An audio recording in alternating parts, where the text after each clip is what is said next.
সালাম আলাইকুম। আমি উৎপল কুমার কর্মকার, চেয়ারম্যান জিএফজিজি ফাউন্ডেশন। প্রতি বুধবারের ন্যায় আজকেও আমরা ভ্রাম্যমাণ আহার পরিচালনা করছি জিএফজিজি ফাউন্ডেশন কর্তৃক।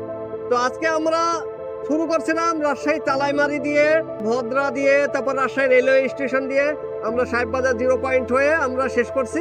তো আজকে সাকসেসফুলি কমপ্লিট করতে পারছি। আজকে 60 জন অনাহারী এবং দুস্থ, যারা একেবারে দারিদ্র সীমার নিচে বাস করে, ভিক্ষা করে খায়, কারো হাত পা নাই, কিছু নাই, এরকম অবস্থা, তাদেরকে আমরা আজকে খাওয়া দাওয়া করালাম।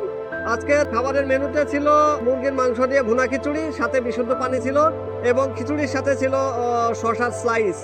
তো আমি সমাজের বিত্তবানদের প্রতি বরাবরই আহ্বান জানাই, আবারও বলছি, আপনারা প্লিজ কাইন্ডলি এগিয়ে আসুন, আমাদের জিএফজিজি ফাউন্ডেশনকে অনুদানের মাধ্যমে আমাদের সঙ্গে থাকুন, যাতে করে এই ধরনের প্রোগ্রামগুলো আমরা বৃহৎ পরিসরে করতে পারি। ধন্যবাদ সবাইকে।